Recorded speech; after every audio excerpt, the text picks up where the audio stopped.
Assalamualaikum warahmatullahi wabarakatuh. Selamat malam. Kali ini kita lembur ya guys ya. Oke, masih di channel Altan Motor dan kali ini kita mau ngebahas masalah kelar CVT ya. Oke, sekarang kita terangkan dulu apa sih kelar CVT dan kenapa juga harus kita bahas ya. Karena khususnya di motor Matic, Matic Honda ya terutama, itu yang sering terjadi itu sering kena ya kelahar bagian CVT, ataupun kita lihat kalau di tutup CVT ya, jadi di bagian ini yang sering kena ya guys. Dan ciri ataupun tanda-tanda kenapa harus kita ganti, kelahar ini harus kita ganti, itu cirinya seperti suara yang berisik ya, atau kalau kita gas pelan itu bunyi kretek seperti itu ya. Jadi kalau gas kenceng malah nggak seberapa terdengar, jadi hanya pas jalan lambat kita baru kedengeran ya suara itu. Dan kenapa khususnya di Matic Honda ya yang malah sering terjadi kerusakan di kelaharnya ya guys ya. Jadi saya terangkan sebentar, karena khusus di Matic Honda itu dia kelaharnya di bagian tengah dia ada seperti kuningan ya guys. Nah seperti ini bisa teman-teman lihat ya. Jadi ini udah kegerus. Jadi ini sebenarnya baru, kata yang punya motor sih malah baru 3 hari ataupun 4 hari ya. Nanti kita terangkan lagi ya kalau masalah itunya. Jadi di CVT Honda sendiri itu dia ada kuningan di bagian tengah. Kenapa itu sering bunyi itu sering terjadi ya, karena kuningan melawan besi tetap kalah ya kuningan ya. Makanya dia sering kekikis bagian kuningannya. Dan ini khusus yang original ya, karena kalau sekarang kan di pasaran banyak kelahar yang udah nggak pakai kuningan, dia udah full besi semua ya bagian tengahnya ini. Bunyi kretek-kretek sudah bisa dipastikan di bagian kelahar ini. Dan perlu diperhatikan juga di bagian aspuli ya. Aspulinya itu terlalu goyang atau enggak, gimbal atau enggak ya. Jadi ini yang kita bahas, masalahnya ini dia baru ganti kelahar baru berapa hari ya, cuman udah rusak lagi, mesti harus diganti. Setelah kita analisa, kita cek, dia ternyata di bagian aspul ini ya guys ya, yang udah speleng. Kita putar pelan aja ya. Nah tuh, dia udah goyang ya di bagian sini. Kenapa bisa gimbal seperti itu ya? Jadi setelah kita analisa ternyata proses bongkarnya itu sendiri ya, dari sebelumnya mungkin yang punya motor pernah servis di mana ya, kita juga nggak tahu. Jadi dia proses bongkarnya itu dia di ini ya guys ya, di pantek ataupun di betel ya. Bisa teman-teman lihat ini ada bekas coakan atau pantekan. Ya, jadi saran dari saya lebih baik kalau teman-teman nyari tempat, nyari bengkel ya, lebih baik yang rekomendasi dari teman-teman ya, ataupun bisa dilihat dari riwayat si bengkel tersebut ya. Jadi nggak asal nemu yang bisa dikatakan asal-asalan. Ya buat teman-teman mekanik sih saya sarankan agar lebih rapi lagi ya guys kerjanya, karena kalau kerapian atau tidaknya itu kan konsumen juga yang menilai ya, takutnya kan berdampak di konsumen sendiri ataupun ke kitanya sendiri ya. Saya juga pun buat alat-alat ini banyak kan, bisa teman-teman buat sendiri di sekitaran bengkel juga banyak. Ini bos ini bekas gear, bisa kita las sendiri ya guys ya. Pokoknya kreatif teman-teman sendiri ya, jadi nggak melulu harus pakai alat bagus ya guys ya. Apalagi kalau udah buka di bagian puli ini ya, puli depan, aduh sangat bahaya kalau kita pantek-pantek guys, karena krek asnya bisa goyang, itu bisa getar juga ya, karena ini di sini aja udah getarannya udah terasa banget. Dan ini kelahar ini sendiri ini baru 3 hari 4 hari sih kalau nggak salah kata yang punyanya ya, jadi udah bunyi lagi tuh ya, bisa teman-teman lihat garisnya. Gimbalnya udah terlalu nemen, udah terlalu jauh ya, sama aja dia seperti digali ya, kuningan si kelahar ini sama aja digali, digerus, makanya bunyi kretek seperti itu. Jadi ini kita mau ganti aspuli ya, aspulinya karena udah terlalu gimbal. Dan nanti juga kita ganti kelahar ini, kelahar yang model seperti ini ya bearingnya ya, jadi nggak pakai kuningan lagi, yang full besi.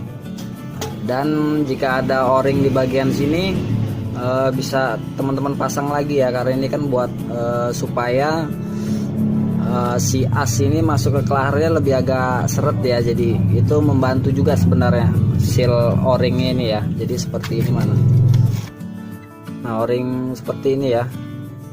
Jadi kalaupun nggak nemuin ini juga, saya dari nyopot dari apa, o-ring yang ditutup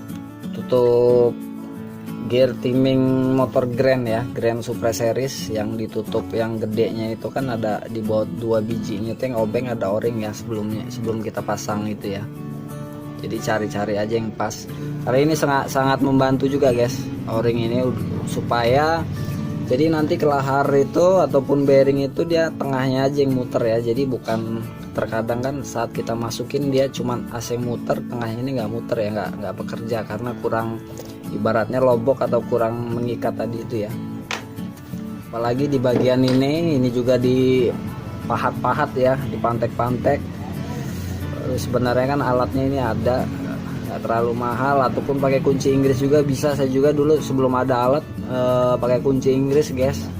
Jadi ini juga fungsinya buat nahan ini juga ya, nah, alat ini. Pokoknya kreatif kita sendirilah.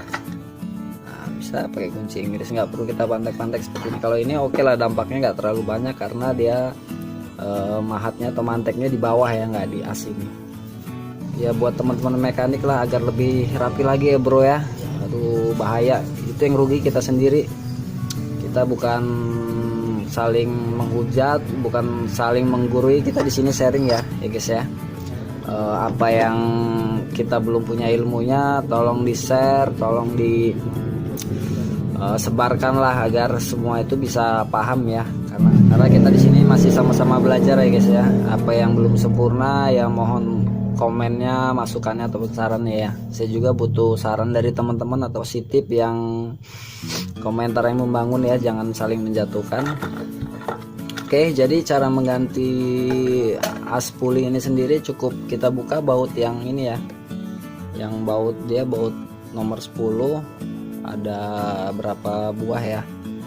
Sebelumnya knalpot kita lepas, roda juga kita lepas ya guys. Oke, selanjutnya kita buka dulu.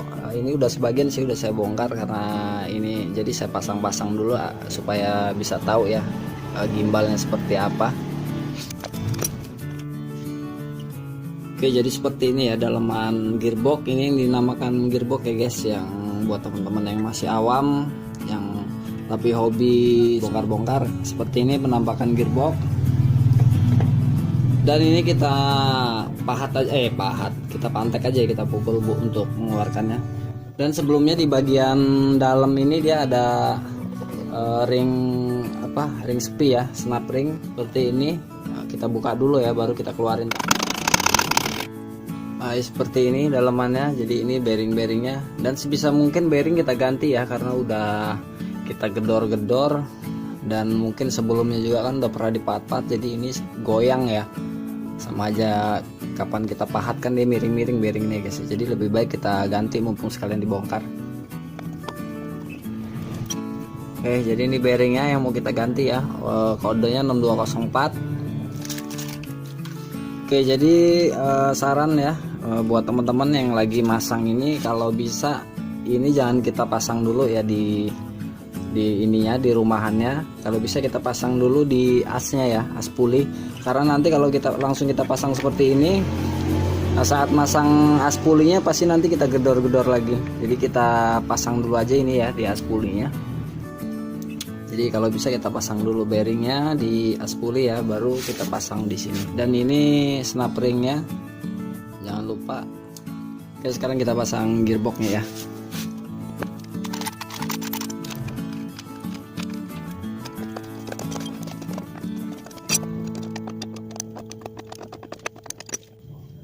Gearbox udah kita pasang, ban juga ya asal nempel dulu. Sekarang kita lihat perbedaannya. Dia udah nggak speleng ya guys, udah halus. Bisa teman-teman lihat ya, udah nggak ada goyang lagi. Jadi permasalahannya termasuk as puli ini juga ya guys ya, perlu diperhatikan. dia goyang enggak, gimbal enggak ya, gimbal atau spoiler enggak, karena itu akan mempengaruhi kelahar CVT tersebut ya. Apalagi bahan di khusus Matic Honda itu kelahar itu di tengahnya ada kuningan, jadi dia cepat sekali dia terkikisnya dan timbul lagi suara berisik ya. Jadi perlu teman-teman perhatikan. Dan faktor dalam proses pembongkaran juga sangat berpengaruh ya, takutnya di gedor-gedor ataupun di pantek itu sangat bahaya. Jadi lebih baik kita buatlah alat-alat seperti ini ya, alat seadanya, yang penting fungsinya maksimal ya guys ya. Jadi sekarang kita lanjut pemasangan seal kita ganti baru ya, dan selanjutnya kita pasang, kita rakit lagi.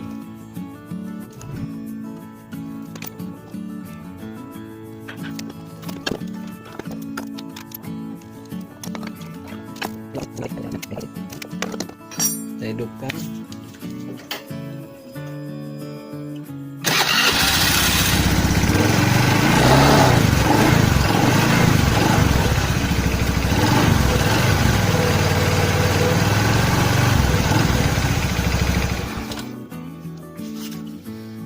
Oke, ini sudah halus, sudah nggak seperti yang pertama ya. Kita gas pelan aja, sebelum kita pakai jalan udah kerasa bunyi ya guys. Oke, cukup sampai di sini. Mungkin nanti ini kita rapihin bautnya, kita pasang karena nggak perlu kita videoin ya. Nantikan video saya selanjutnya, dan buat teman-teman yang baru nyimak ya, ditunggu subscribe-nya dan jangan lupa klik loncengnya. Oke, saya Iri. Wassalamualaikum warahmatullahi wabarakatuh.